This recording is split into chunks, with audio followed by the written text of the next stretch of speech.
Bismillahirrahmanirrahim. Alhamdulillahirabbil alamin. Wassalatu wassalamu ala asyrafil anbiya'i wal mursalin sayyidina wa maulana Muhammadin wa ala alihi wa sahbihi ajma'in, amma ba'd. Hadirin rahimakumullah. Usikum wa nafsi bi taqwallah.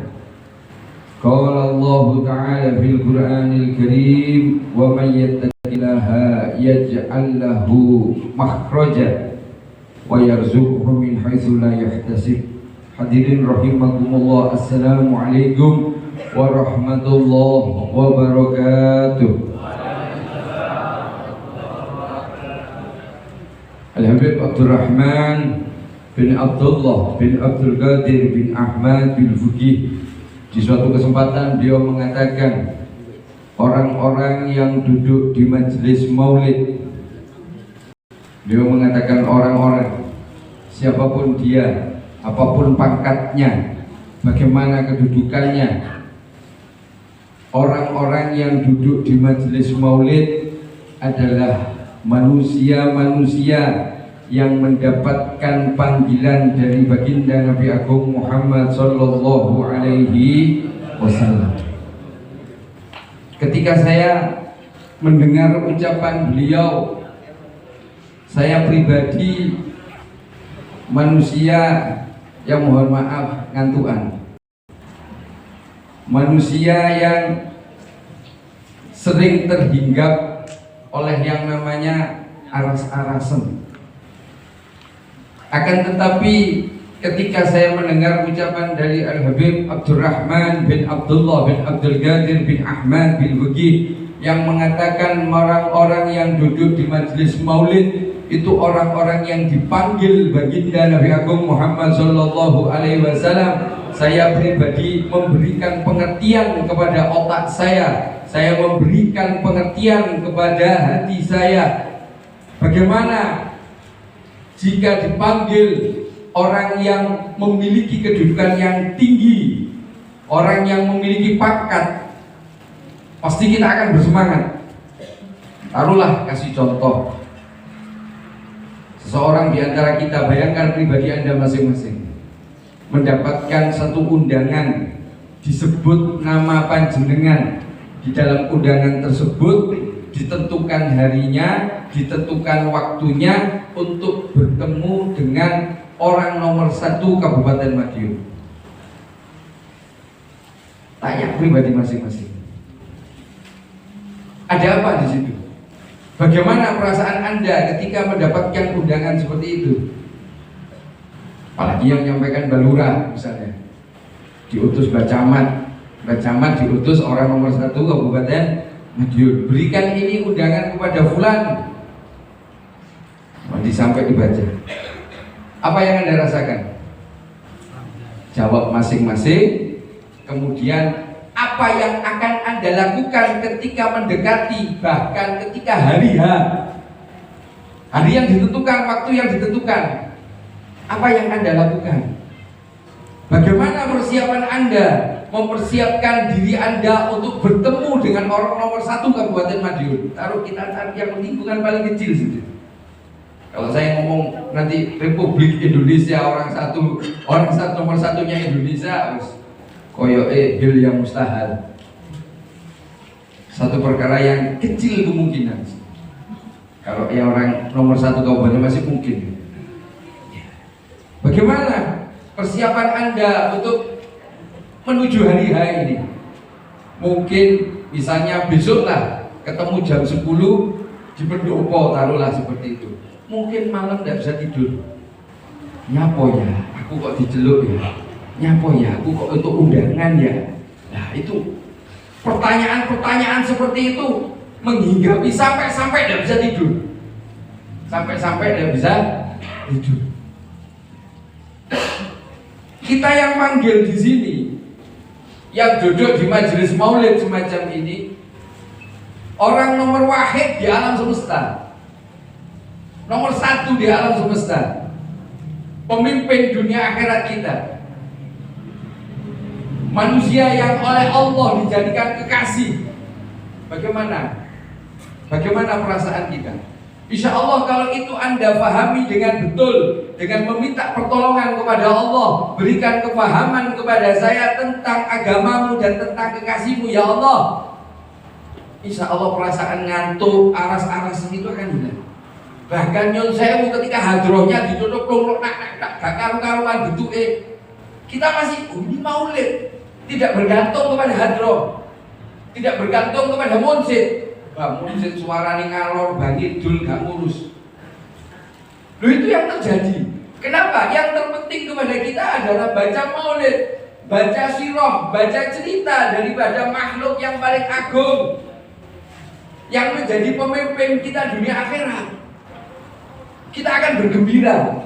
Sering saya sampaikan ini, kalau maulid itu waktunya senang-senang, pasti akan bergembira. Pahami dulu itu. Pahami apa? Kita dipanggil oleh Nabi Muhammad SAW untuk bisa duduk di sini. Dan semuanya loh, dan semua manusia yang mungkin melihat share-sharean dari jenengan tentang rutinan malam Ahad pagi di Masjid Baitur Rahman terus Balirejo, mungkin ada yang baca di scroll hilang sudah. Mungkin ada yang perhatian. Ketika Anda perhatian, itu bukan perkara sepele. Anda ditakdir oleh Allah, Anda dipanggil oleh kekasihnya Allah, baginda Nabi Agung Muhammad SAW, untuk lebih mengenal beliau. Ketika Anda mengenal Nabi Muhammad SAW, insya Allah di dalam hati Anda ada yang namanya cinta. Ketika cinta itu ada di dalam hati, maka Anda akan menjadikan beliau SAW sebagai uswah, sebagai contoh panjenengan, sebagai figur panjenengan, sebagai idola panjenengan, sehingga berusaha sekuat tenaga, aktivitas kehidupan keseharian kita tidak jauh dari namanya baginda Nabi Agung Muhammad SAW. Karena setiap gerak-gerik kita, semua aspek kehidupan kita sudah dicontohkan Nabi Muhammad SAW.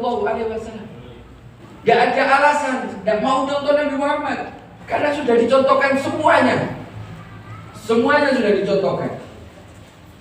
Masuk kamar mandi dicontohkan, cara wudhu dicontohkan, cara sholat dicontohkan, semua sudah. Sehingga ketika meskipun mohon maaf, aktivitas kehidupan keseharian yang mungkin sebagian manusia menganggap itu bukan ibadah, ketika Anda itba, ketika Anda mencontoh dari Nabi Muhammad SAW, maka aktivitas yang diitbakan, yang dicontohkan Nabi Muhammad SAW akan bernilai ibadah bagi panjenengan. Qul in kuntum tuhibbunallaha fattabi'uni.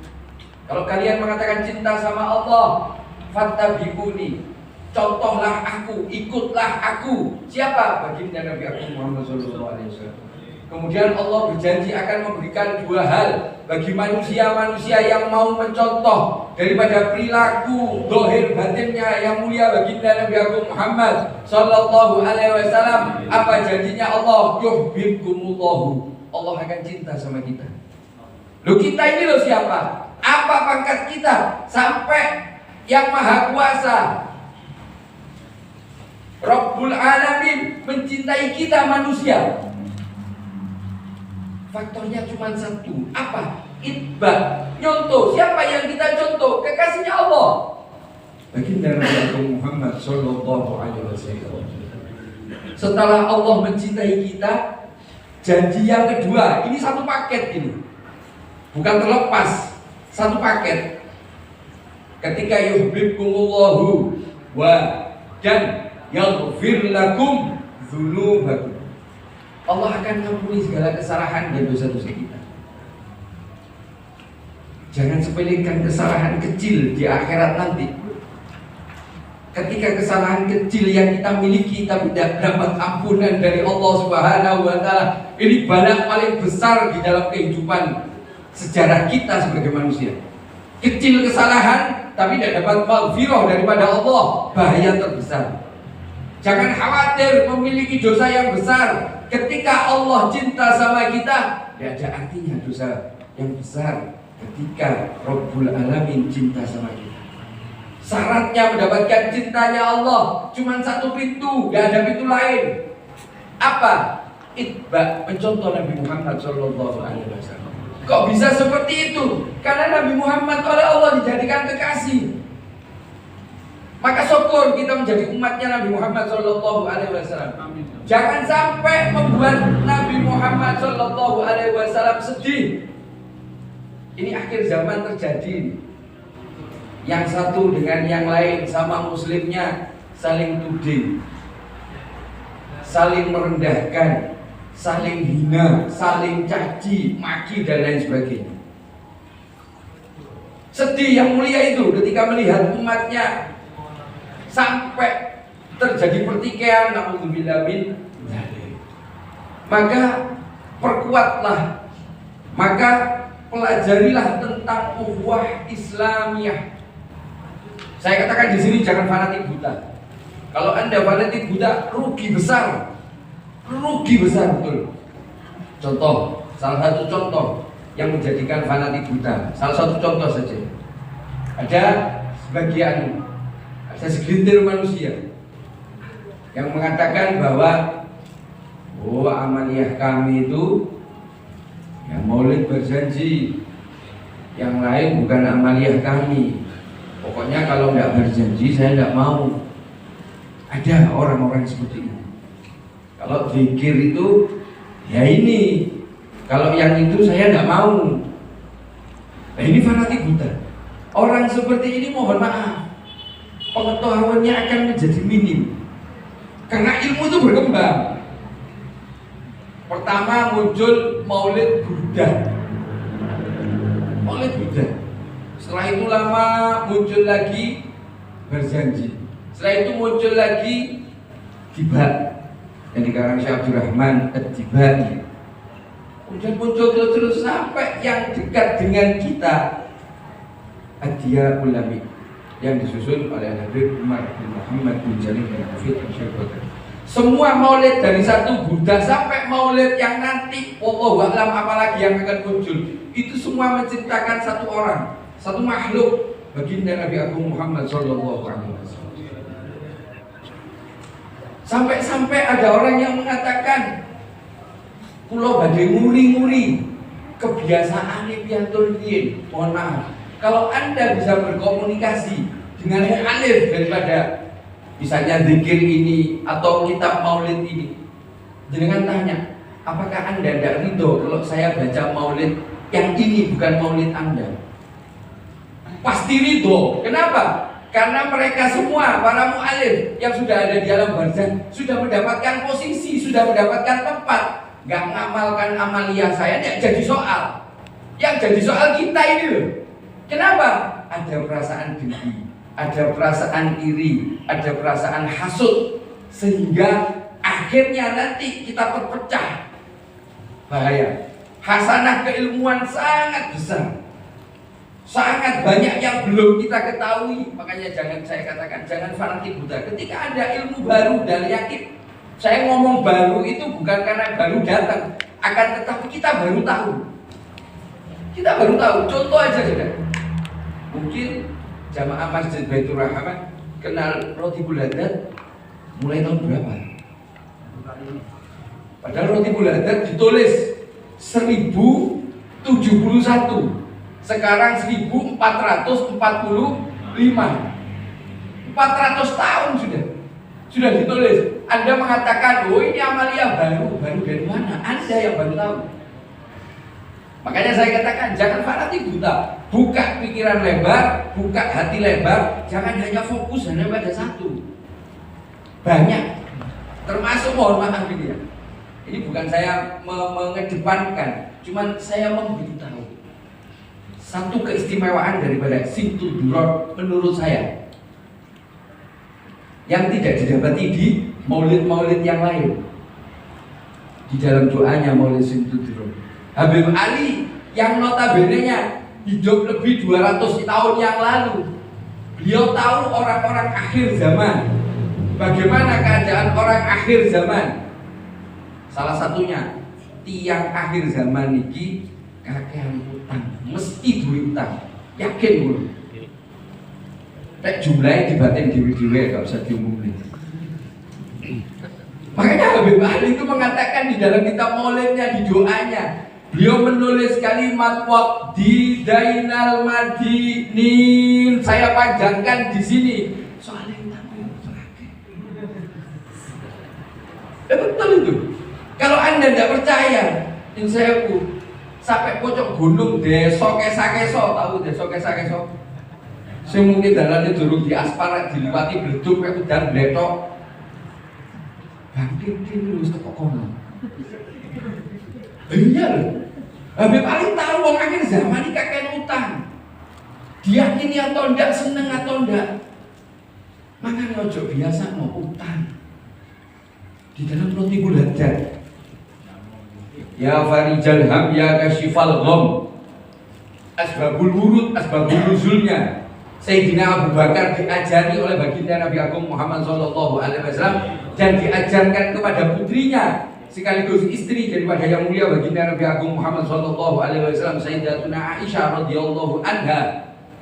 Wahai Aisyah, Sayyidina Abu Bakar mengatakan, Anda buka roti buladan itu yang di belakang. Maukah kamu aku ajari satu doa yang diajarkan Nabi Muhammad sallallahu alaihi wasallam? Seandainya kamu punya hutang sebesar gunung Uhud, Wong Bali Rejo paling utangi sak gunung Bedar. Seandainya kamu punya hutang sebesar gunung Uhud, niscaya Allah akan melunasi. Mau apa? Wahai ayahku, bacalah ya farijal ham ya kasyifal gham. Makanya jenengan nek perhatosan teng kula pas kula maca donga niki tangan kula tak angkat. Paham? Nggih. Paham nang mboten? Ya wis paham dah mulai. So, Harus paham. Ayo jaga ukhuwah Islamiyah yang akhir-akhir ini sudah digemborkan oleh musuh-musuh Allah, musuh-musuh baginda Nabi Agung Muhammad sallallahu alaihi wasallam. Sejak zamannya Nabi Muhammad sallallahu alaihi wasallam sudah dibidik bagaimana cara menghancurkan Islam. Yang mereka tidak mau, tidak berani ketika berhadapan face to face langsung Islam dengan ini, tidak berani mereka. Bagaimana cara menghancurkan kekuatan Islam? Allah sudah mengingatkan di dalam surat Al-Anfal ayat 46. Mangke kudur saking mriki gak ngantuk dibuka Al-Qur'an dulu ae. Maca ayat tok. Allah ingatkan kita, yang pertama Allah perintahkan untuk bertakwa kepada Allah wa Rasulih. Kemudian Allah ingatkan jangan sampai kita tercerai-berai. Maksudnya digoda-godain. Ukhuwah Islamiyahnya hancur ketika kita terpecah belah, ketika kita umat Islam tercerai-berai, maka kekuatan kita Islam itu akan hilang. Itu diingatkan oleh Allah. Kalau sudah hilang, maka kita akan mudah hancur. Mudah hancur. Makanya lebih prioritaskan kepada ukhuwah Islamiyah. Yang dimaksud apa? Ketika ada manusia, mohon maaf, yang pertama dia mengucapkan dua kalimat syahadat, asyhadu an la ilaha illallah wa asyhadu anna muhammadar rasulullah, dua kali, maka dia muslim. Atau orang yang sejak kecil hidup di keluarga muslim, otomatis dia menjadi orang muslim. Itu semua saudara kita. Hatta seneng tahlil, hatta gak seneng tahlil, seneng yasinan, gak seneng yasinan, seneng maulid, gak seneng maulid, seneng majelis, gak seneng majelis. Ketika dia sudah menyatakan dirinya Islam, baik mengucapkan dua kalimat syahadat atau yang sudah sejak dari kecil hidup di kalangan orang muslim, itu saudara kita. Jangan mau diprovokasi. Oh ini gak seneng maulid, musuh. Siapa bilang seperti itu? Hanya orang itu. Nabi Muhammad tidak pernah mengatakan seperti itu. Ini seneng tahlil, ini tidak seneng tahlil, musuh. Jangan seperti itu. Iki subuhi kunut, iki subuhi gak kunut, gak podo be aku. Nah, jangan seperti itu. Kenapa? Itu memang strategi mereka memecah belah kita umat Islam dari bab masalah furu. Tapi kalau masalah usulnya harus diperhatikan, akidahnya harus diperhatikan. Ketika manusia ini mengikuti beberapa kelompok yang dinyatakan oleh para ulama sudah keluar, ada dua kelompok di sini. Tapi kata sebutnya di gini. Tapi ini dewe-dewe nanti. Soalnya gak cukup setengah, iya kalau setengah 11 lah. Iya. Betul nih. Setengah 11. Hilang kita? 7 menit ya sudah rampung. Ada 2 kelompok memang yang mereka ini sudah dari dulu berupaya untuk merusak daripada. Dan ini mereka bukan orang muslim, tapi dia ngakunya muslim. Akidahnya sudah tidak sama. Kita pegangan sama ahlu sunnah wal jamaah. Saya nggak mau organisasi loh, akidah loh, jangan gagal paham ini nanti. Ahlu sunnah wal jamaah. Makanya belajar, tanya sama para yai, para ustadz, agar mindset kita betul. Dan ketika Anda bertanya, bertanyalah kepada orang yang benar. Jangan bertanya kepada orang yang salah. Ketika Anda salah, maka Anda akan terjerumus. Terakhir, pengingat, saya nukil daripada kalam daripada Abdul Taufik bin Abdul Qadir As-Segaf. Kalau kita mau cari panutan, kalau kita mau cari guru, kalau kita mau cari idola, yang pertama kali dan utama kita perhatikan adalah masalah akhlak karimah. Saya ulangi lagi, kalau Anda mau cari panutan, Anda mau cari seorang guru, Anda mau cari seorang idola, yang perlu diperhatikan pertama dan utama adalah akhlak karimah. Akhlak karimah ini diibaratkan sumber mata air. Kalau sumber mata air ini kotor, tentu turun ke bawah.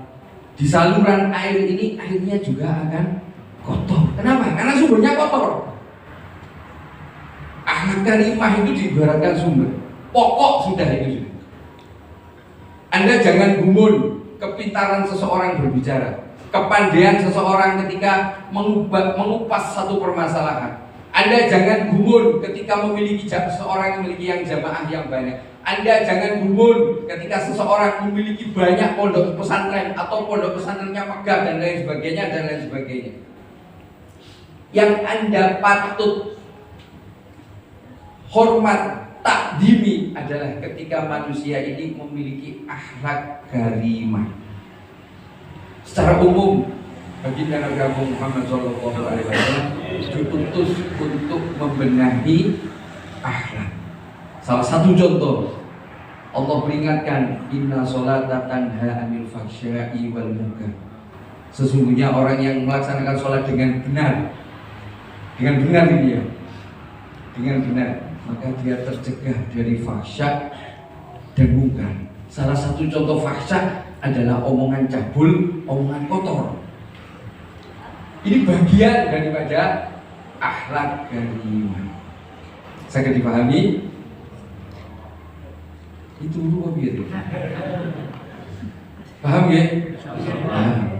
Mugi Allah Ta'ala paling kefahaman dan kula panjenengan kanthi kefahaman ingkang leres, kanthi kefahaman ingkang sae, khususnya perkawis agamanipun Allah Ta'ala lan khusus kekasihipun Allah baginda Nabi Muhammad sallallahu alaihi wasallam. Mugi Allah Ta'ala paring dhateng kula panjenengan sedaya ketaatan, ketabahan, kesabaran dalam rangka netepi takwa kepada Allah wa Rasulih, insyaallah. Allahumma amin. Kata kelepatan saking kula napa mawon ingkang boten pas nyinggung dhateng penggalih panjenengan sedaya nyuwun pangapunten wal afu minkum. Assalamualaikum warahmatullahi wabarakatuh.